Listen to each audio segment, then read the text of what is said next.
नमस्कार। हामीले सुशासनको कुरा एकदमै धेरै गर्छौं।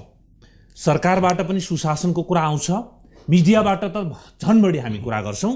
अझ पिपलको रूपमा पिपल पार्टिसिपेसन र सुशासनको कुरा एकदमै धेरै उठ्ने गरेको छ। किनकि हामी जतिचोटि राजनीतिक व्यवस्था परिवर्तन गरे पनि किन हामी कहाँ समस्या छ भनेर खोज्दै जाँदा हामी सुशासनमा पर्छौं। सुशासन भएन, त्यसकारण डेलिभरी दिन सकेन, डेलिभरी दिन नसकेपछि जनतामा फ्रस्ट्रेसन आयो भन्ने कुराहरू गरिरहेका हुन्छौं। तर त्यो सुशासनभित्र संवैधानिक कानुनी सुशासन जुन भन्छौं त्यो भित्र आर्थिक पाटो बराबर मात्रामा रहेको छ। तर हामीले आर्थिक सुशासनको पाटोमा त्यति धेरै कुरा गरिरहेका हुँदैनौं। जब जब कुनै चर्चा चल्छ त्यतिखेर कुरा गर्छौं, फेरि हामी हराइरहेका हुन्छौं। आर्थिक सुशासनको कुरा गर्ने हो भने हरेक वर्ष महालेखा परीक्षकको कार्यालयले आफ्नो वार्षिक प्रतिवेदन सार्वजनिक गरेर देशको बजेटको खर्चको अवस्था, बेरोजगारीको अवस्था, विभिन्न कार्यालयहरूले गरेको खर्चको अवस्था र बेथितिको अवस्थालाई पनि सार्वजनिक गरिरहेको हुन्छ भने हामीले कसरी बजेट आउँछ र त्यो बजेटको खर्च कसरी हुन्छ भन्ने जानकारी पनि त्यो प्रतिवेदनबाट पाइरहेका हुन्छौं।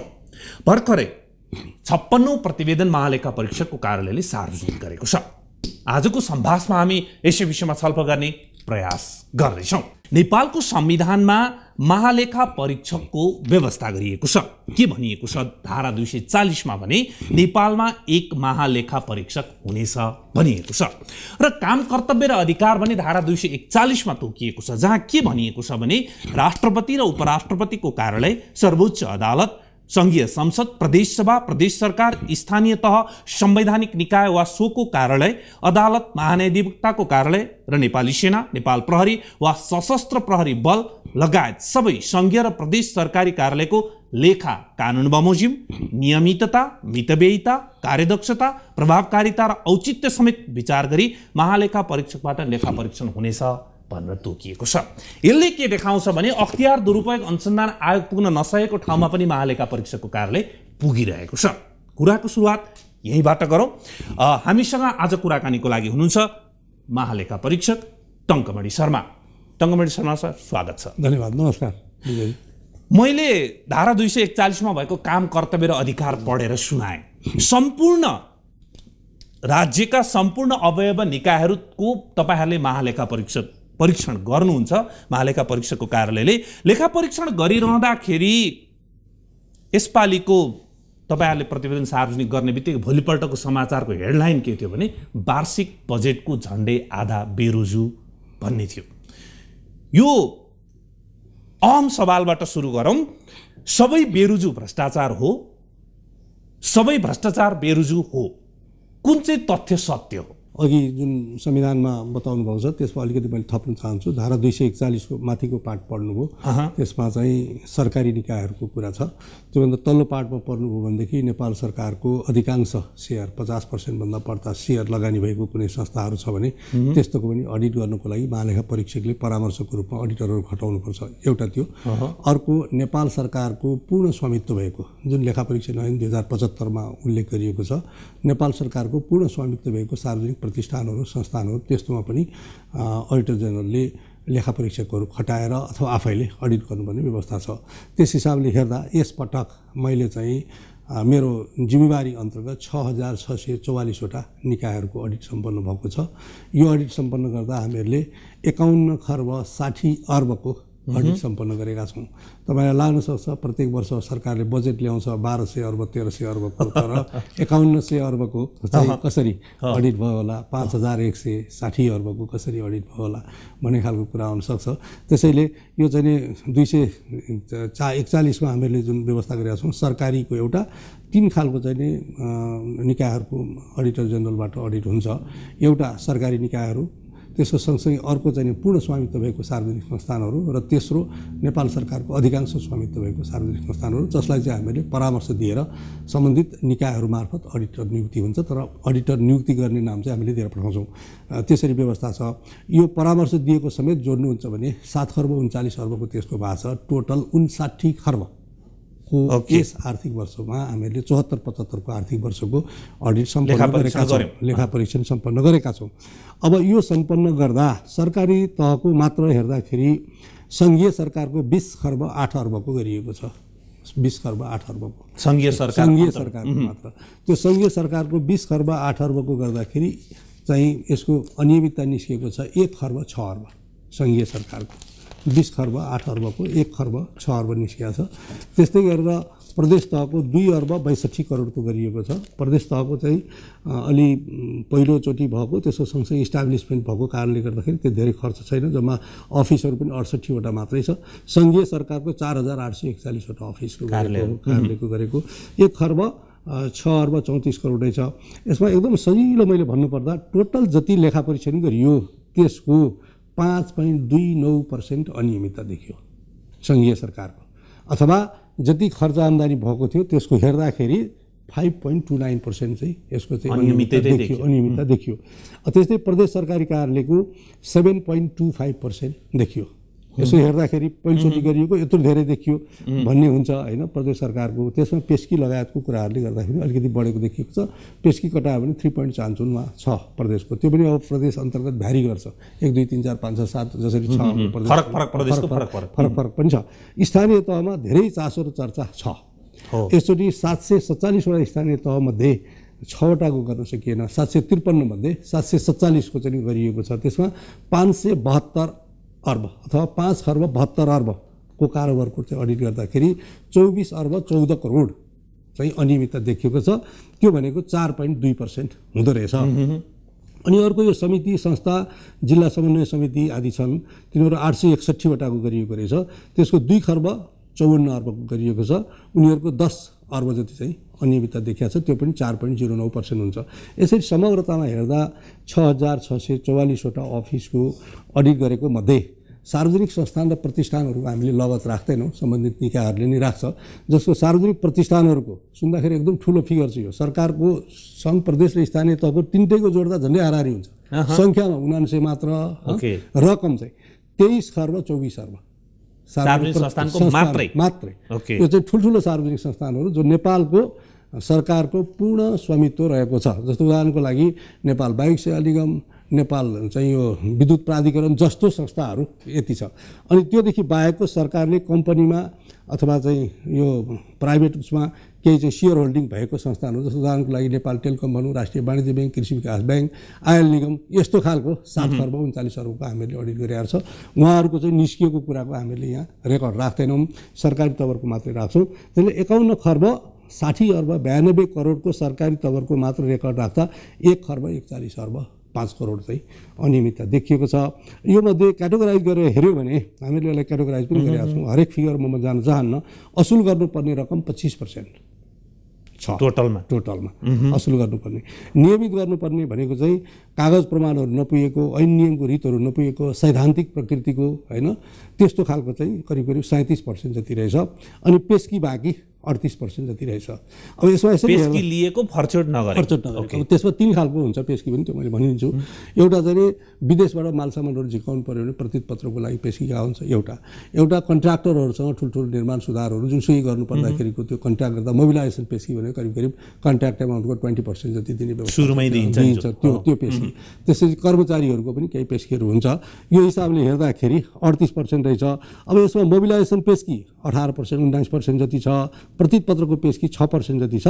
कर्मचारीको पेस्की एकदम थोरै छ, 1-2% मात्रै छ। यसरी क्याटेगोराइजेसन गर्दाखेरि प्रश्नसँग भन्नुपर्दा मैले चाहिँ अब सामान्य हिसाबमा सबै मान्छेले बुझ्ने गरी भन्नुपर्दाखेरि यस वर्षको अडिट गर्दा सरकारी तर्फको 51 खर्ब 60 अर्ब मध्ये सरकारी तर्फको चाहिँ 1 खर्ब 41 अर्ब बेरोजु कायम भयो।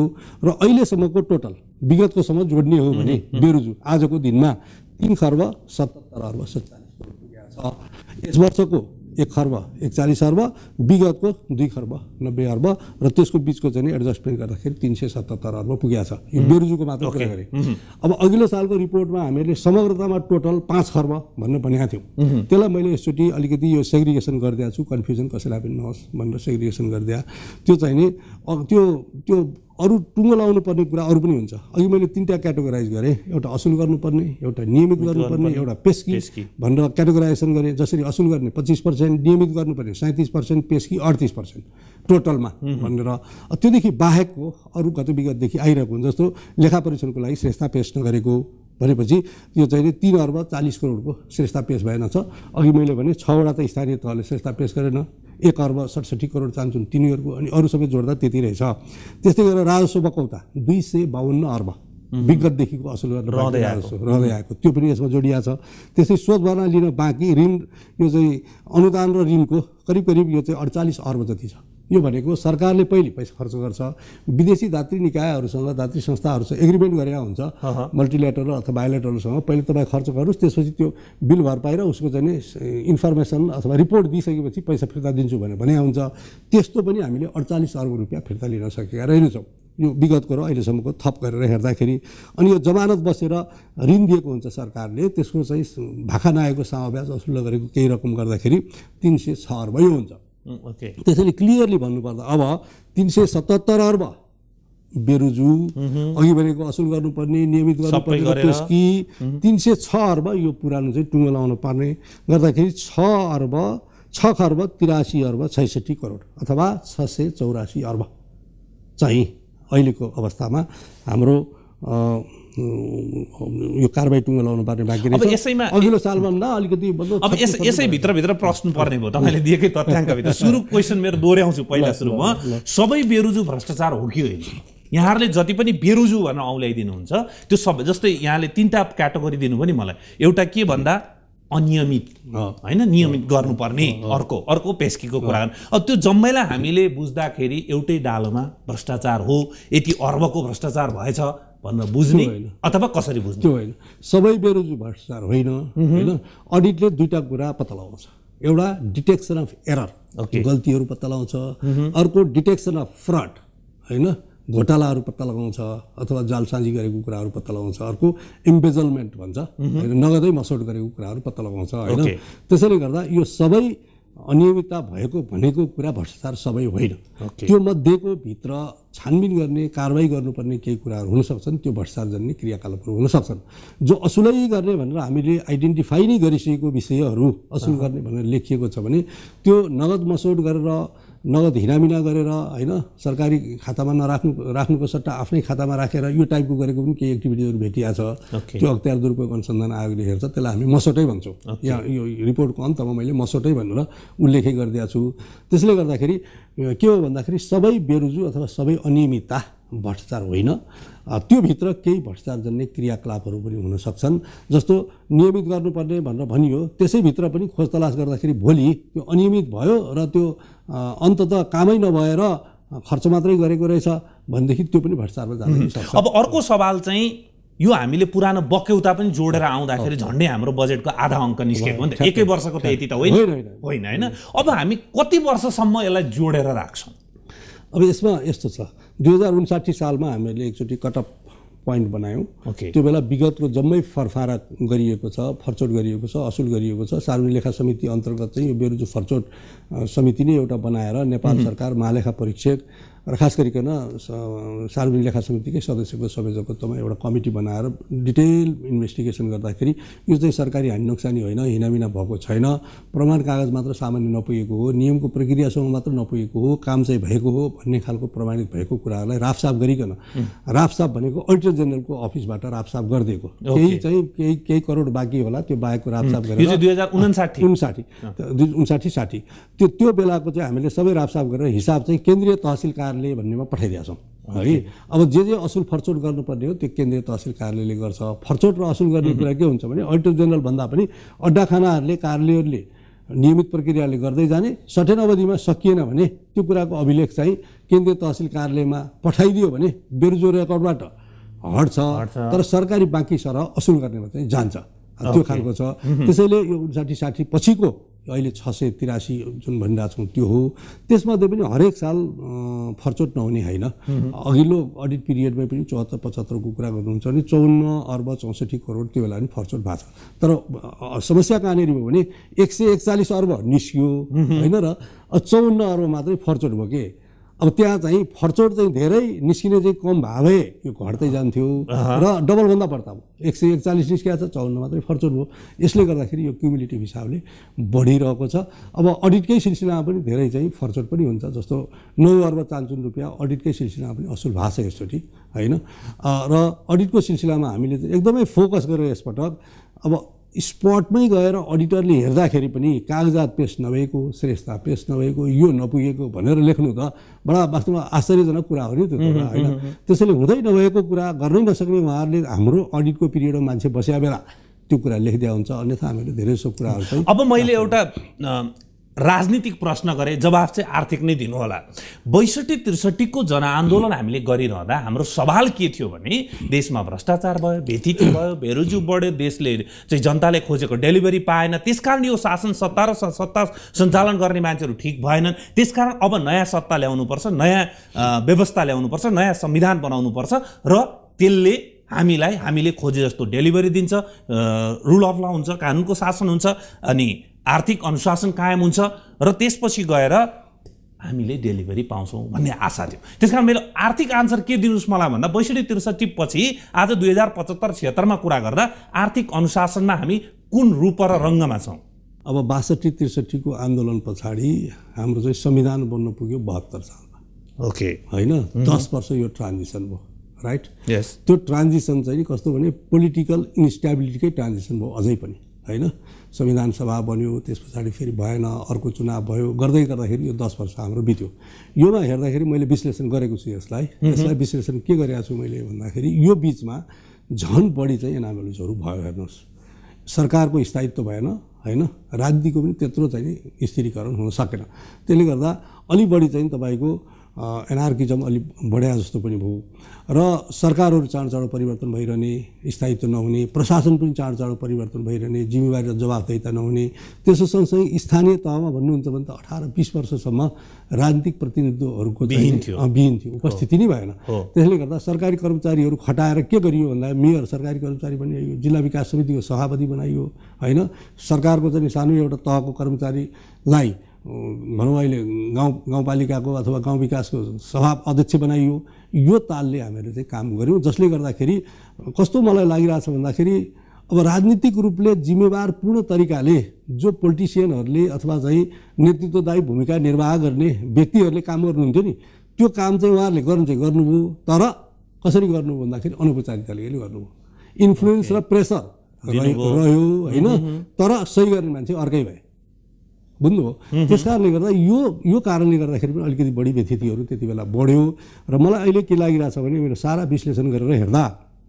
र अर्को कुरा मैले भन्छु 2063 सालदेखि 70 सालसम्म नेपालमा अडिटर जेनरल राखिएन विहीन अडिटर जेनरल थिएन धेरैवटा संवैधानिक निकायका प्रमुखहरू भएनन् अख्तियार दुर्ग अनुसन्धान आयोग भन्नुहोस् अरूतिर भन्नुहोस् होइन धेरैवटा भएन त्यसले गर्दा एक हिसाबले भन्नुहुन्छ भने सिस्टम अलिकति त्यो चाहिँ नयाँ कोर्समा आउनुको लागि केही समय लाग्यो त्यसले अब अलिकति सब क्वेसन यसैमा अब यसलाई ब्रेक गरौँ ब्रेक कहाँ गरौँ भने 2072 मा त संविधान आयो अब संविधान आएपछिको आर्थिक अनुशासन चाहिँ कस्तो रह्यो अब मैले भनिरहेको के छु भने मैले मेरो एकदमै रिपोर्टमा पनि लेखेको छु अघिल्लो सालमा झन् मैले बकाइदा लेखेको थिएँ यो सारा हामी चाहिने परिस्थितिबाट गुज्रिएर अब यहाँ आइपुगेका छौँ होइन अब स्थायी चाहिँ संसद बनिएको छ 5 वर्षको लागि स्थायी सरकार बनिएको छ एक ठाउँमा मात्र होइन 3 टियरमा सरकार बनिएको छ होइन सङ्घमा प्रदेशमा स्थानीय तहमा बनिएको छ आजको दिनमा हेर्दाखेरि करिब 35,000 भन्दा बढ्ता जनप्रतिनिधिहरू सरकारी रिसोर्सेसहरू लेजिटिमेट तरिकाले प्रयोग गर्ने र त्यसको चाहिँ निर्णय गर्ने ठाउँमा हुनुहुन्छ भने अब पनि सुध्रिएन भने कहिले सुध्रेला त त्यसैले अब सुध्रिनुपर्छ भन्ने मेरो पनि धारणा अब विगतमा फेरि के हो भने यो सार्वजनिक लेखा समिति जुन छ नि अडिटर जेनरलले निकालेर मात्र हुन्न निक्लिन्छ त्यो निक्लेको कुरा यो एक्जिक्युटिभ एजेन्सी होइन अडिटर जेनरल साँच्चै भन्नुहुन्छ भने हिजोको दिन मैले यो पेश गरिसकेपछि आजदेखि मैले अर्कै काम थालिसकेँ मेरो स्टाफहरूलाई आज बिहानै बोलाइकन मैले भनिसकेँ 75-76 को अडिटको लागि यो तरिकाले तयार गर्नुहोस् सुरु गरिसकेँ मैले म अर्को काममा लागिसकेँ म अब यो चाहिँ के भने जसलाई दिइयो त्यो चाहिँ एक्जिक्युटिभ एजेन्सीहरूले यसलाई कार्यान्वयन गर्नु पर्यो त्यसो सँगसँगै त संसदमा जाने भयो होइन संविधान नै यहाँले पढ्नुभयो भनेदेखि त्यसलाई त संविधानको धारा 294 मा जुन सामान्य राष्ट्रपतिज्यू समक्ष मैले पेश गरेँ र यसपटक त पहिलोचोटि हामीहरूले फेरि इतिहासमै हो है इन्ट्रिग्रेटेड टाइपको चाहिँ सङ्घ प्रदेश र स्थानीय तहको 3टै रिपोर्ट एकैचोटि पेस गरेको यसै पटक मात्र हो र त्यो त अब संसदमा जान्छ, संसदमा गएपछि लेखा समिति एक्टिभ भएर चाहिँ छलफल गर्न थाल्यो भने मलाई लाग्छ अब चाहिँ यसलाई चाहिँ निकास लिन सकिन्छ। खासै ठुलो समस्या होला जस्तो मलाई लाग्दैन। अब यसमा दुईवटा कुरा छ, पुरानो रापसाप गर्नु पर्यो, एक नम्बर कुरा। दुई नम्बर कुरा, नयाँ गर्नेमा अनियमितता गर्दिन भनेर प्रतिबद्धतापूर्वक अगाडि बढ्नु पर्यो। दुईवटा फर्मुला अपनाइयो भने यसलाई सजिलैसँग गर्न सकिन्छ भन्ने मलाई लाग्छ। अब प्रतिबद्धता यहाँले भनिहाल्नु भएकोले त्यसैमा छिरौँ जस्तो लाग्छ। प्रतिबद्धताको कुरा गर्ने हो भने प्रधानमन्त्रीले हरेक दिन भनिराख्नु भएको छ। हिजो नै पनि राष्ट्रका नाममा नयाँ वर्षको अवसरमा सम्बोधन गर्दा पनि उहाँले भ्रष्टाचारीको मुख नहेर्ने सम्मको जुन उद्घोष गर्नुभएको छ, विगतको पनि दोहोऱ्याउँछु भन्दै भनिराख्नु भएको छ। प्रधानमन्त्रीको बोली व्यवहारबाट उहाँ भ्रष्टाचार नियन्त्रण, सुशासन र आर्थिक अनुशासनको लागि प्रतिबद्ध हुनुहुन्छ भन्ने देखिन्छ। तर बेरुजु खोज्न गयो भने कहाँ भेटिन्छ भन्दा सङ्घीय सरकारमा मात्रै बढी भेटिन्छ। जस्तै अर्थ मन्त्रालयमा सबभन्दा धेरै यहाँहरूले औल्याउनु भएको छ, भौतिक मन्त्रालय, रक्षा मन्त्रालय त्यहाँसम्म बढी, शिक्षा, खानेपानी, ऊर्जा, सङ्घीय मामिला, यस्ता टप 10 भनेर हेऱ्यो भनेदेखि मन्त्रालयमै बढी भेटिन्छ। अब कहाँ हो त समस्या? यसमा ठिक छ विजयजी, मैले पनि सम्माननीय प्रधानमन्त्री जसरी घोषणा गर्नुभएको छ, उहाँले त प्रष्टै म भ्रष्टाचार गर्दिनँ, गर्न नि दिन्न, हुनै दिन्न भन्नुभएको छ होइन। त्यो टाइपको चाहिँ नि सञ्चार तलसम्म पुग्न पर्यो र हरेक त्यो इलिमेन्टहरूमा होइन त्यसले छुन सक्नु पर्यो। र त्यसको लागि चाहिँ मूल रूपमा के भन्दाखेरि हरेक निकायको प्रमुखहरूलाई जिम्मेवार बनाउनु पर्यो, जवाफदेही बनाउनु पर्यो। मन्त्रालयको सचिव, विभागीय प्रमुख, प्रदेशको चाहिँ सचिवदेखि प्रमुख, र यो मतलब ब्युरोक्रेटिकवालाहरू मात्र होइन कि पोलिटिकल सिस्टमको लिडरसिपहरू पनि उत्तिकै जिम्मेवार हुनु पर्यो होइन। ब्युरोक्रेटिक सिस्टमबाट चाहिँ म धेरै वर्ष ब्युरोक्रेसीमा काम गरेर मान्छे होइन, 40-40 वर्ष काम गरेर मान्छे हो कि। अब त्यो चाहिँ अझ आर्थिक अनुशासनमै लामो लागेर बसेर काम गरेको मान्छे हो।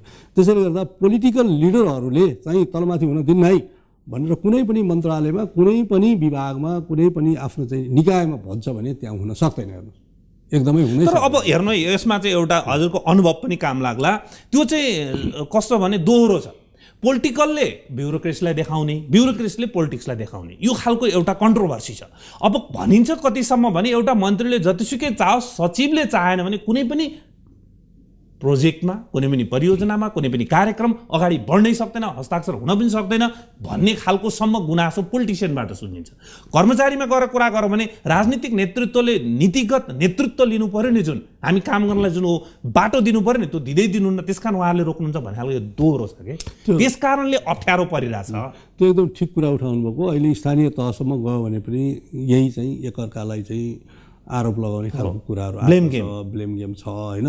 आफ्नो आफ्नो सेक्टरको आफूले गर्नु पर्यो भने मतलब के भन्दाखेरि पोलिसी फङ्सन गर्ने काम पोलिटिसियनको, अपरेसनल फङ्सन गर्ने काम ब्युरोक्राट्सको। कहिलेकाहीँ यहाँलाई बताइदिउँ म, उल्टा काम हुन थालिसकेपछि अनि चाहिँ काम भनेको चाहिँ के भने पोलिटिसियनले अपरेसनल फङ्सन गर्न खोज्ने अनि ब्युरोक्राट्सले चाहिँ पोलिसी फङ्सन गर्न खोज्यो भने त्यो मिसम्याच हुन्छ, त्यस बेला हुँदैन।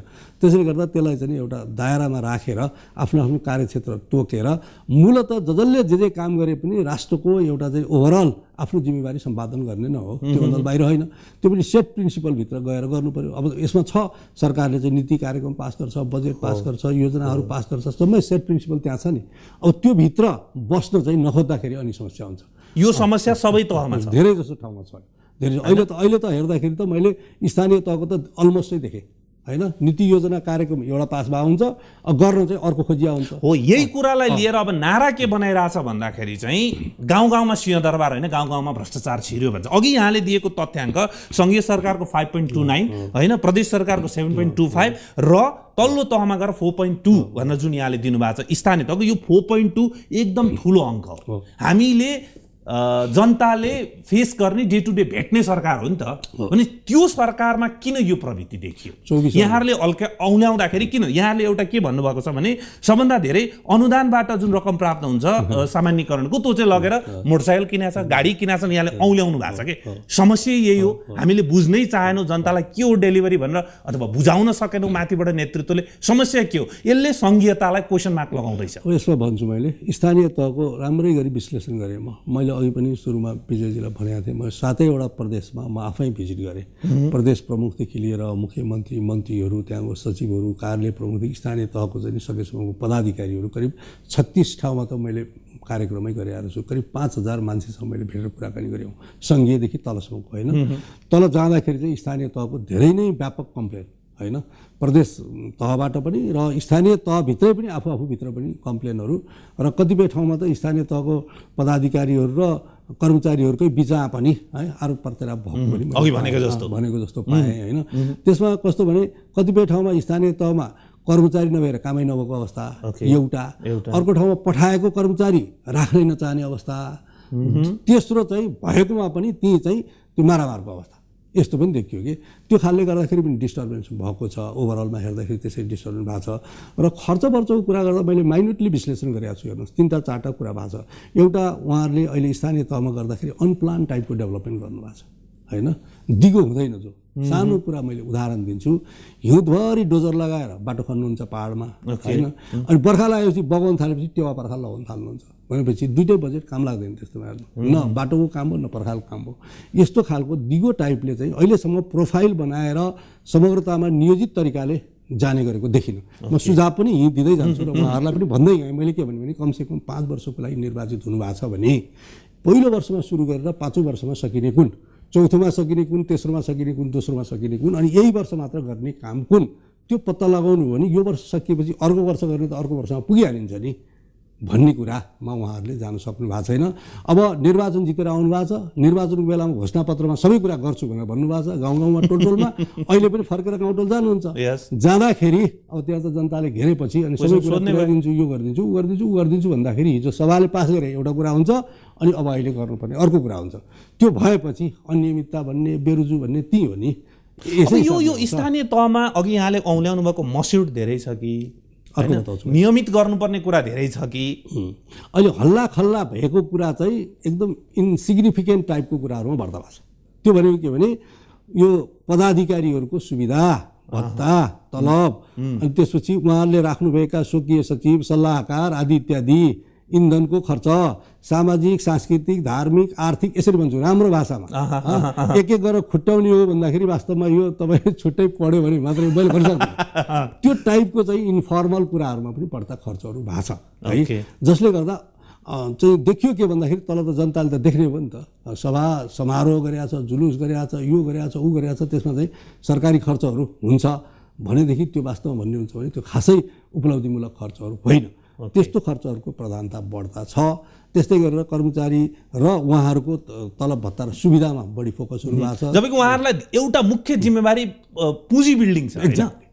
तब यहाँ माथिबाट सरकारले पठाइरहेको, अर्थ मन्त्रालयले पठाएको बजेटमा उहाँहरूलाई मुख्य कामको फोकस कहाँ गराइएको छ नीतिगत रूपमा भने पुँजी बिल्डिङ। अघि विजयले उठाउनु भयो नि 1200 गाडी किन्यो भने हो, त्यो त्यसमा कुनै आपत्ति जनाउनुपर्ने कुरा होइन। किन भन्दाखेरि त्यो चाहिँ तपाईँ सङ्घ, प्रदेश र स्थानीय तह गरिकन 761वटा सरकारको एउटा पार्ट एउटा कुनै स्थानीय तह पनि हो नि उनलाई त। अब अब्जेक्सन कहाँनिर हो भन्दाखेरि केन्द्रीय सरकारबाट, सङ्घीय सरकारबाट विकास निर्माणको काम गर्नुहोस्, जनताको सेवाको काम गर्नुहोस् होइन, सामाजिक स्वास्थ्य शिक्षा यस्तोको काम गर्नुहोस् भनेर पठाएको पैसाबाट गाडी किन्नुभयो भन्ने मात्रै हाम्रो अब्जेक्सन हो। त्यही उहाँहरूले आम्दानी गर्नुहुन्छ 3 वर्ष पछाडि ठुल्ठुलो गाडी किन्नुहुन्छ, हामीलाई कुनै आपत्ति छ र छैन नि, खर्च गर्नु एक्ज्याक्टली। अनि भनेको के भन्दाखेरि जुन चाहिँ 3 वर्ष पछाडि किन्नुपर्ने थियो त्यो कुरो आजै किन्नुभयो।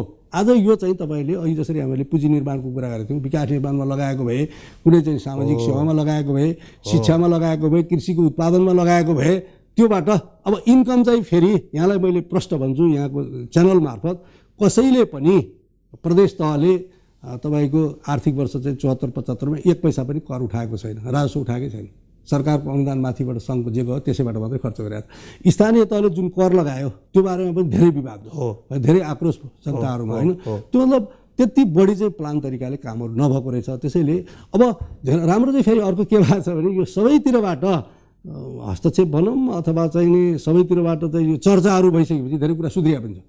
यही बिचमा अडिटकै बेलामा पनि कतिपय चाहिँ स्थानीय तहको पदाधिकारीले त्यो थाहा नपाएर लिएछ, हामीलाई त पैसा दिदियो त बर्बाद नामै आइसक्यो, दर फिर्ता गर्नुपर्छ भनेर तुरुन्तै पनि फिर्ता गर्नुभएको छ कि उहाँहरूले। ओके, अब मलाई के बताइदिनु भने यो स्थानीय तहको टेन्डेन्सी र सङ्घको टेन्डेन्सी एउटै हो अथवा फरक छ?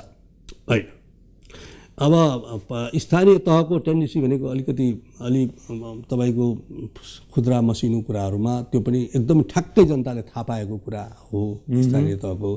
सङ्घीय सरकार भनेको त कस्तो हो भने एउटा लामो समयदेखिको लिगेसीको सिस्टमको सरकार हो नि त, नेपाल सरकार हो नि त, होइन?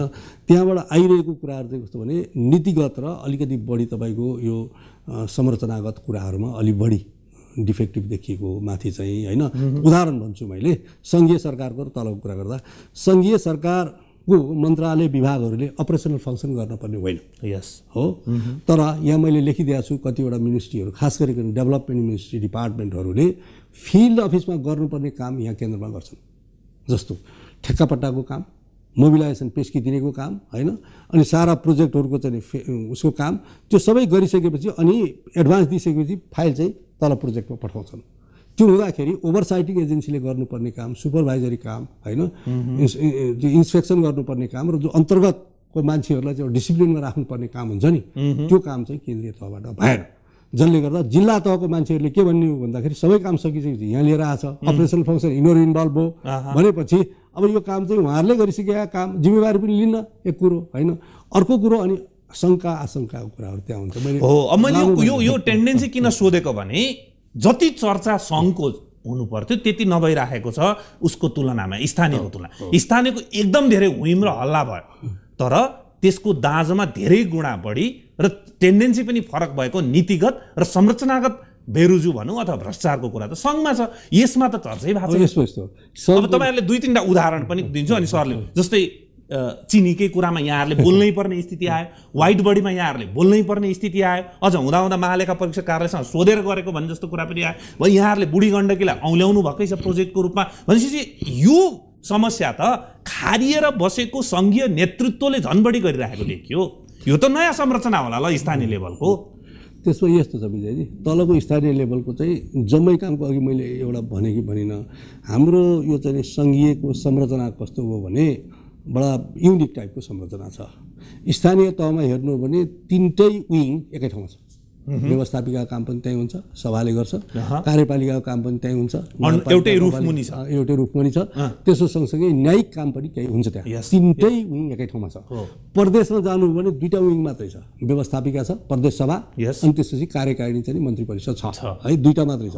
सङ्घमा आउनु भने 3टा लेयर छ, हो 3टा चाहिँ विङ छ भनौँ न। एउटा चाहिँ राज्य संरचनाको हिसाबले हेर्दा व्यवस्थापिका, कार्यपालिका, न्यायपालिका 3टै छ। अब स्थानीय तहमा सबै कुरो एउटै घरभित्र एउटै छानाभित्र भएको कारणले गर्दा बढ्ता कुरा एक्सपोज भयो, र तलै हुन्छ यो फेरि। र त्यहाँ भएको मान्छे को छ भन्दाखेरि गाउँभित्रकै मान्छे छ, दिनानुदिन देखिन्छ पनि, सानो सानो कुरा हुन्छ, फेरि धेरै एकदम ठुल्ठुलो कुरा हुन्न त्यहाँ। त्यसैले गर्दा बढ्ता आउँछ त्यहाँ। सङ्घको चाहिँ भयङ्कर कम्प्लिकेटेड छ हेर्नुहोस्, है? व्यवस्थापिका, कार्यपालिका, न्यायपालिका छुट्टै छ। बजेट पेश गर्दा पनि संसदमा छुट्टै जान्छ, त्यहाँबाट पास भएर आउँदाखेरि फेरि सरकारमा आउँछ। मन्त्रालयदेखिको तलसम्मको लेयर हेर्नु हो भने तपाईँको अब अहिले त अलिक घटिया छ, होइन भने एउटै बिल्डिङमा मन्त्रालय, विभाग, केन्द्रीय कार्यालय, क्षेत्रीय निर्देशनालय, जिल्ला कार्यालय, अझ पर्यो भन्दाखेरि इकाइ कार्यालयसम्म पनि 5वटा 6वटा लेयर एउटैमा हुन्छ। त्यसले गर्दा यो इन्फर्मेसन फ्लो त्यति हुँदैन अनि ठुल्ठुलो कामहरू हुन्छ। अहिले जसरी बुढी गण्डकीको कुरा गर्नु हो, चिनीको कुरा गर्नु हो, व्हाइट बडीको कुरा गर्नु हो, यस्ता कुराहरू चाहिँ अलिकति टेक्निकल्ली भित्रै पसेर खोजेर निकालियो भने मात्रै बाहिर आउँछ। साधारणतया यो कुरो धेरै बुझाइ बुझिन्न, त्यसैले गर्दा बट्टा नआयो हो। अब सही हो। अब स्थानीय सरकार चाहिँ ऐना भयो, छिटो भेटेको जनताले, त्यस कारण हल्लाखल्ला बढी छ। तर सङ्घीय संरचनालाई हामीले टिकाउने हो, यसको प्रतिको जनतामा विश्वास बढाउने हो भने स्थानीय संरचनादेखि ठिक हुनु पर्यो। तर सङ्घीय संरचनामा त झन् बढी समस्या देखिराखिएको छ। यहाँहरूले जस्तै औल्याउनु भएको छ आर्थिक अनुशासन नहुनु, कर उठाउन नसक्नु, व्यापार घाटा, दात्री निकाय आफू खुसी खर्च लगायतका जति पनि कारणहरू यहाँले औल्याउनु भएको छ नि, त्यो कारण धेरै जस्तो ठोक्किने त फेरि सङ्घीयमै हो नि। एक्ज्याक्टली, पोलिसीमै जान्छ भनेपछि हामी आर्थिक अनुशासन, आर्थिक सुशासन कायम गर्ने बाटोमा छौँ प्रधानमन्त्रीले प्रतिबद्धता गरे जस्तो, अथवा होइन विगतदेखि चल्दै आएको तजबिजीमै रमाइराखेका छौँ हामी। बजेट खर्च गर्दा विधि विधान संविधान कानुनले तोकेबाउजी मात्रै गर्नुपर्छ, जहाँ कट अफ भनेको छ त्यहाँ हात तान्नुपर्छ भन्ने कुरा लिडरसिप भन्दा म ब्युरोक्रेसीको लिडरसिपलाई पनि भन्छु, पोलिटिकल लिडरसिपलाई पनि सिकेको त देखिएन नि। आर्थिक अनुशासनको लागि, आर्थिक सुशासनको लागि अब यो नहुने हो भने तपाईँ हामी कुरा गर्दै गरेको स्टुडियो बाहिरको लाजिमपाटको रोड वर्षमा 2 चोटि पिच हुन्छ। किन हुन्छ? 6 महिना नटिक्ने पिच हामी किन गरिराखेका छौँ? र हुन्छ भनेदेखि त्यो पिच त्यति लो क्वालिटीको हुँदा दण्ड कसलाई गरिएको छ आजसम्म भन्ने कुरामा चाहिँ हामी ले के बुझ्नु पर्यो भने आर्थिक अनुशासन छैन भन्नेमै गयो नि त। भनेपछि यो टेन्डेन्सी सुध्रिन्छ भन्नेमा यहाँहरूको भन्नु सुझाव के हैन? हामी कसरी गयौँ भन्ने अघि यहाँले सुरुमा उठाउनु भएको छ, दुवैको कुरा उठाउनु भएको छ, पोलिटिकल लिडरसिपको पनि र ब्युरोक्रेसीको लिडरसिपको पनि। तर हामी न पढेर सिकिरहेछौँ न परिवर्तन गरेर सिकिरहेछौँ, कसरी पनि सिकेनौँ नि। अब यसमा छ हाम्रो चाहिँ विकृतिहरू कस्तो देखियो भने विजयजी, एउटा रेकर्डेड जसरी मैले यहाँ प्रस्तुत गरिरहेको छु होइन, यो रेकर्डेड भनेको चाहिँ सङ्घीय सरकारको टोटल खर्चको 5.29% रहेछ भन्यो भने यो सामान्य हिसाबले यसो हेर्दा सिग्निफिकेन्ट जस्तो देखिँदैन पनि। 2-4% के हो र भने जस्तो पनि देखिन्छ रेकर्डेडको हिसाबले हेर्दाखेरि। रेकर्डेडै मैले भन्दाखेरि अहिले 59 खर्बको कुरा गरियो होइन, तर नेपालको टोटल इकोनोमीको कुरा हेर्नुहुन्छ र यसको ओभरअल चाहिँ जुन व्यथितीय विकृतिहरूको कुरा हेर्नुहुन्छ भने इन्फर्मल टाइपको चाहिँ झन् धेरै छ, अनरेकर्डेड टाइपको झन् धेरै छ। र जति बाहिर पिपुलले देखा हुन्छ नि त्यो रेकर्डेड भन्दा अनरेकर्डेड चाहिँ बढ्ता देखा हुन्छ होइन। सर्भिस डेलिभरीमा चाहिँ परेको हैरानी, तिर्नु परेको एडिसनल कस्ट होइन, हस्पिटलमा उपचार हुन नसकेको, शिक्षाको क्षेत्र आदि इत्यादि हेर्नु न, शिक्षाकै पनि हामीले उदाहरणहरू दिएका छौँ। यी सबै हेऱ्यो भने रेकर्डेड र अनरेकर्डेड गर्दाखेरि अलिकति धेरै ठुलो एनामली जस्तो देखिया छ होइन। अरू ठाउँमा अडिटरले कुनै कुरो चाहिँ पत्ता लगाउनु पऱ्यो, कुनै एउटा इस्यु भेटिएदेखि हुन्थ्यो भनेर होइन महिनौसम्म वर्षौँसम्म कति मान्छे लगाएर चाहिँ लेन्स लगाएर खोज्नुपर्ने हुन्छ कुनै एउटा इस्यु भेटिएदेखि हुन्थ्यो भनेर होइन। र त्यो एउटा इस्यु भेटिएकोलाई चाहिँ उहाँहरूले मतलब महिनौसम्म अनुसन्धान विश्लेषण गरेर पुरा फुलप्रुफ गरेर लिएर आउनुहुन्छ है। अब यहाँ इस्यु भेटियो छैन कि कुन चाहिँ इस्यु छोड्ने, कुन चाहिँ सबभन्दा मेजर रहेछ भन्ने खालको तपाईँलाई मैले अनुरोध गर्न चाहन्छु। यसमा मैले राष्ट्रिय मेजर इस्युहरू भनेर सारांशमा 241वटा राखेका छु होइन। योभन्दा यसको चाहिँ ठुलो किताब छ, त्योमा हेऱ्यो भने करिब 1200वटा जति छ होइन। मैले यो वर्ष पत्ता लगाएको भनेको 36,000 इस्यु, अघिल्लो साल पत्ता लगाएको 45,000 इस्यु। किताब हो पेज कति हुन्छ थाहा पाउनु भएको छ? 20,000 पाना एउटा प्रतिवेदन होइन, यसचोटिको प्रतिवेदन करिब 20,000 पाना। किन भन्दा 753वटा मध्ये 747को सकेका छु। केही नभए पनि मैले एभरेज गर्दा 20 देखि 25 पेज प्रत्येकको छ होइन। फेरि दोहोऱ्याउनु एकचोटि यो 6वटा चाहिँ किन हुन नसकेको भन्ने न। 6वटा स्थानीय पालिका 6वटाको चाहिँ नि हाम्रो अडिटरहरू खटाएको बेलामा स्पटमा गएको बेलामा उहाँहरूले लेखाशेषताहरू पेश नगरेको हो होइन। कतिको चाहिँ अघिल्लो सालको पनि भएको छैन, कतिको भयो, कतिले चाहिँ फर्काउनु पनि भयो। अडिटर फर्काएकोलाई चाहिँ हामी कारवाही गर्छौँ भनेपछि उहाँहरूले फेरि चाहिँ यो सेन्सिटिभिटी रहेछ भन्ने कुरा बुझेर केन्द्रमा ल्याएर पनि गराउनु भएको छ। अब यहाँहरूले झन्डै 8-9वटा आधार लिनुभएको छ कि होइन, जस्तै बजेटको अनुशासन, सार्वजनिक खरिद व्यवस्थापन, आन्तरिक नियन्त्रण, जिम्मेवारी र जवाबदेहिता, संस्थानहरूको सञ्चालन, सेवा प्रवाह, डेलिभरीको कुरा आयो, राजस्व प्रशासन, प्रदेश र स्थानीय तह व्यवस्थापन र आयोजना व्यवस्थापन। यो हेर्दाखेरि त कुनै सेक्टरै बाँकी छैन कि। त्यसैले माथि लेखेको छु मैले, महालेखा परीक्षकको दृष्टिमा सार्वजनिक जवाबदेहिता पब्लिक एकाउन्टेबिलिटीको कुरो हो। एकैमा भन्नुहुन्छ भने यी सबैलाई मिटाएर पब्लिक एकाउन्टेबिलिटी फिल गरिदियो भने यी जम्मै चाहिँ गइहाल्छन् फेरि होइन। Public accountability political plus bureaucratic सिस्टमबाट फिल गर्नु पर्यो। म राज्यको स्रोत र साधन प्रयोग गर्नको लागि र त्यसलाई चाहिँ नि भनौँ न उपयोग गर्नको लागि अधिकार प्राप्त अधिकारी र निकायको मान्छे हुँ। त्यस कारणले मैले राज्यको तर्फबाट एकदम लेजिटिमेट तरिकाले कस्ट कन्सियस कल्चर भन्छ होइन, लागत चाहिँ संवेदनशील भएर यो चाहिँ राज्यको पैसा खर्च गर्दाखेरि केही न केही उपलब्धि आउने गरी खर्च गर्नुपर्छ र यसको भोलि मैले जिम्मेवारी र जवाफदेहिता चाहिँ निर्वाह गर्नुपर्छ भन्ने मनमा पर्यो भने यी सबै कुरा सुध्रिन्छ। पर्नु चाहिँ पर्यो, त्यो मनमा पर्नु पर्यो। राज्यको तर्फबाट त्यो पाउनु भनेको चाहिँ ठुलो सौभाग्य पनि हो, ठुलो चुनौती पनि हो, ठुलो जिम्मेवारी पनि हो भन्ने। अब म सुरुको कुरा एकचोटि दोहोऱ्याउँछु, तपाईँले त्यसमा थप दिनुभयो भने अब राजनीतिक जवाब दिनुभयो भने हुन्छ कि। तर त्यही भएन भने हामी पटक पटक पटक पटक राजनीतिक परिवर्तन गरिरहेछौँ, पटक पटक पटक पटक संविधान लेखिरहेछौँ।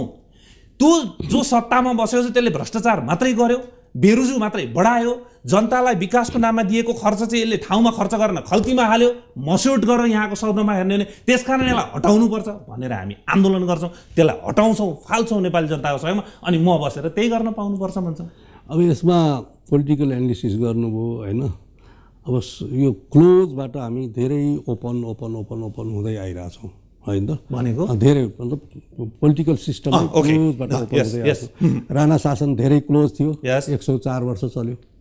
पञ्चायती शासन त्योभन्दा अलिक कम क्लोज थियो होइन, 30 वर्ष चल्यो होइन। 46 सालमा हामीले फेरि बहुदलीय के ल्याएर आयौँ, बहुदलीय प्रजातन्त्र व्यवस्था लिएर आयौँ। 58 सालमा फेरि त्यसलाई चाहिँ फालियो, राजाबाट फालियो, फेरि त्यो तदर्थवादको आयो होइन। यस हिसाबले हेर्दाखेरि यो 2058 सालदेखि करिब 72 सालसम्म करिब भनौँ न। हुन त अब राजाको फर्केर गइसकेपछि त जनताकैमा आएको 62-63 पछि त्यसको मेकानिजमहरू मिलाउन्जेलसम्म 72 साल लाग्यो होइन। त्यसैले अब यो पुरानो हिस्ट्रीहरूलाई पनि हेरेर हामीहरूले होइन अलिकति व्यवस्थापन चाहिँ गर्नुपर्ने हुन्छ। त्यो भनेको चाहिँ के भन्दाखेरि पोलिटिकल्ली नै यो चाहिँ इकोनोमिक सिस्टम, त्यसको सँगसँगै एडमिनिस्ट्रेटिभ मेकानिजम लगायतमा पनि अलिकति चाहिँ हाम्रो चाहिँ रिभ्याम्प गर्नुपर्छ जस्तो लाग्छ मलाई। किन यो मैले भनिरहेको भन्दाखेरि हाम्रो ब्युरोक्रेटिक कल्चर चाहिँ हुन्छ नि, त्यो चाहिँ पुरानै कल्चरको छ। अब अर्को एउटा कुरा जुन यहाँहरूले अहिले औल्याउनु भएको बेरोजगारी छ, त्यो 1 वर्षको मात्रै होइन, विगतदेखिको आयो। अब विगतदेखिको भन्ने नै विगत 5-7 वर्षलाई मात्रै हेर्ने हो भने अहिलेका मेजर पार्टी सबैका प्रधानमन्त्री थिए भनेपछि यो सिस्टमभित्र रहेर जतिले गभर्न गर्न जति पनि राजनीतिक दलहरू छन् उनीहरूको पात्र र प्रवृत्ति चाहिँ एउटै रहेछ भन्ने कुराको यो प्रमाण हो तपाईँहरूले दिएको रिपोर्ट। फलानु पार्टी आयो भने चाहिँ ठिक, फलानु आयो भने बेठिक भन्न पनि पाइएन। परिवर्तनपछि आएका जुन पार्टी आए पनि र ठुल्ठुला पार्टीहरूका प्रधानमन्त्री हुँदाखेरि पनि पद्धति चाहिँ उस्तै देखियो। अब यस्तो विजयजी, मुख्य चाहिँ के भन्दाखेरि यो बिचमा पनि ठुल्ठुला पार्टीको भन्दा पनि धेरै जसो कोएलिसनै सरकार बन्यो होइन त। धेरै जसो चाहिँ त्यो तपाईँको संयुक्त टाइपकै सरकारहरू बन्यो, धेरै लामो अवधिसम्म टिकेनन्, अनि सरकार नै परिवर्तन गर्ने, नयाँ ल्याउने, पुरानो फाल्ने, यस्तैमा गयो। र मेरो एउटा मात्र अहिलेको अपेक्षा र आशा के भन्दाखेरि अब चाहिँ नि सङ्घीय लोकतान्त्रिक गणतन्त्रमा हामी पुगेका छौँ होइन त। संविधान पनि नयाँ लिएर आछौँ, सङ्घ, प्रदेश र स्थानीय तह भनेर 3टै तहको सरकार पनि सबै बनाएर आफ्नो ठाउँमा सुरु गरिसकेका छौँ। 1 वर्ष बितिसक्यो, 1 वर्ष बितिसक्यो। अबको 4 वर्षमा होइन, अबको 4 वर्षमा बुद्धिमत्तापूर्वक चाहिँ यो सञ्चालन गर्नुपर्छ। जिल्लामा म जाँदाखेरि चाहिँ अहिलेकै जस्तै हो भने त धेरै मलाई चाहिँ स्थानीय तहकै पदाधिकारीहरूले पनि भन्नुभएको छ, सार्वजनिक रूपमा भन्नुभएको छ, अहिलेकै जस्तो काम गरियो भने त टिकिएला छैन भनेर उहाँहरूले आफैले भन्नुभएको छ कि आफैले भन्नुभएको छ। त्यसैले यो सुधार्नुपर्छ। सुधार्ने भनेको फेरि चाहिँ अरू त कहीँ पनि गर्नुपर्छ जस्तो मलाई लाग्दैन, इन्टेन्सन सुधार्ने हो। म गलत गर्दिनँ, मेरो उसबाट चाहिँ गल्ती हुन्न र म अन्तर्गत कुनै पनि काम गलत हुन मैले दिन्न भन्ने हिसाबले सबै तहमा गयो भने आपतको कुरो चाहिँ त्यत्रो छ जस्तो मलाई लाग्दैन। ठुलो चाहिँ अब एउटा भनाइ छ कि जस्तै ज्ञान बाँड्न सजिलो छ अरे, ज्ञानी बन्न एकदम गाह्रो छ। हाम्रो नेतृत्वले ज्ञान मात्रै बाँडेर हुन्छ, आफू ज्ञानी बनेको देखिँदैन। अब फेरि प्रतिवेदनमै जाउँ। प्रतिवेदनमा तपाईँहरूले राष्ट्रपतिमा पेश गरिसकेपछि अब यो राष्ट्रपतिले संसदमा छलफलको लागि पठाउँछ। राष्ट्रपतिबाट सामान्य प्रधानमन्त्री हुँदै संसदमा जान्छ, संसदमा छलफलको लागि जान्छ। संसदमा पोहोर पनि गएको थियो होइन। संसदमा छलफलको लागि गइसकेपछि यहाँहरूले अपेक्षा गरे अनुसारको गहन छलफल, गहन जिम्मेवारी बोध र यहाँहरूले दिनुभएको सुझाव बमोजिमको नीतिगत सुधार पाइएको छ। अब यसमा यसरी चाहिँ म अलिक खुसीको कुरा पनि गर्नुपर्छ, सधैँभरि निराशाको कुरा हुँदैन। अहिले म आउनुभन्दा भर्खर अगाडि पनि सङ्घीय संसदको सार्वजनिक लेखा समितिमा विषयहरू छलफल भइरहेको थियो। अहिले यो सङ्घीय संसद पछिको जुन सार्वजनिक लेखा समिति बनेको छ, मैले नै आफै गएर 2-3 पटक मैले ब्रिफिङ गरेको छु। बृहत रूपमा चाहिँ सार्वजनिक लेखा समितिले सम्बन्धित पदाधिकारीहरूलाई बोलाएर छलफल गर्नुभएको छ र उपसमितिहरू गठन गरेर छुट्टा सेक्टरहरू छलफलहरू पनि भएको छ। अघिल्लो सालसम्मको प्रतिवेदनको छलफल भएको छ।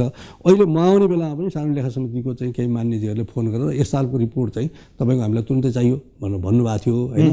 त्यो भएको कारणले अहिले मलाई आफैलाई फिल भएको, महसुस हुने कुरा न हो हैन। अब रिपोर्ट चाहिँ निरन्तर रूपमा अथवा नियमित रूपमा छलफल भयो र सम्बन्धित निकायहरूलाई चाहिँ त्यसको इन्स्ट्रक्सन गरेर कार्यान्वयन भयो भनेदेखि समस्या हुन्न। विगतमा एउटा पोइन्ट यो पनि हो, यो धेरै एनामलिजहरू बढेर आउनुको कारण चाहिँ के भन्दाखेरि सार्वजनिक लेखा समितिमा एक्टिभली छलफल हुन नसकेको पनि हो। अहिले पनि अडिटर जेनरलको 2067-68 सालदेखिको पनि कतिपय रिपोर्टहरू छलफल हुन बाँकी छ। अब यो रहन्छ कसरी भन्दाखेरि यो रिपोर्टहरूमा परिसकेपछि एउटा सैद्धान्तिक कुरा पनि छ, असुलै भएर पैसै लिएर आएको भौचरै छ भने त्यो कुरो अडिटर जेनरलले काटिदिन्छ। होइन भने मैले संसदमा पेश गरिसकेको कुरा हैन, कानुनै परिवर्तन भएर सप्रेर आइसकेर छ भने काटिन्छ। नीतिगत सैद्धान्तिक कुराहरू संसदमा छलफल नभएसम्म काटिन्न। त्यस कारणले गर्दा पनि धेरै कुराहरू थापिरहेको छ। मलाई चाहिँ के भन्छु भने लेट्स होप अहिले अब यो तीनै तहको सरकार बनेको छ, यो राम्रो चाहिँ एउटा राजनीतिक स्थायित्व कमसेकम भएको छ। त्यही अनुसार मेकानिजमहरू सबैलाई चाहिँ सञ्चालन गर्न सक्नुपर्छ। तर यसको फेरि यसमा कमेन्ट गर्न मिल्यो भने गरिदिनु होला, नभए गर्दिन भनिदिनु भयो नि हुन्छ। त्यति एक्टिभ भएको सार्वजनिक लेखा समिति संसदले प्रतिवेदन पनि पेश गरिसकेपछि वाइड बडीमा के भयो? त्यसमा यस्तो भनौँ, त्यसबाट मान्छेमा जुन निराशा आयो नि, अहिले यहाँले भनिराख्नु भएको कुरा सुन्दाखेरि सैद्धान्तिक रूपमा एकदम गजब लागिरहेको। संसदमा जान्छ, समितिहरूमा जान्छ, समितिले हरेक मन्त्रालयको छ नि त यहाँले औल्याउनु भएको, स्थानीय तह, प्रदेश सरकार, अझ हामी के भन्छ उता वैदेशिक दाताहरूको पनि छ, यहाँले एनजिओ आइएनजिओको औल्याउनु भएको छ, सबै चिज औल्याउनु। यसमा गहन रूपमा छलफल भएर त्यसलाई एक्सेप्ट गर्ने हो भनेदेखि चाहिँ हुन्छ। तर एउटा सानो उदाहरण लिएँ मैले, वाइड बडीमा के भयो?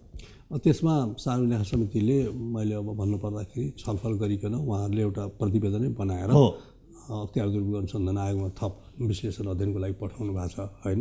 एउटा पाटो हो त्यो प्रतिवेदन मैले पनि प्राप्त गरेको छु अडिटर जेनरलले होइन।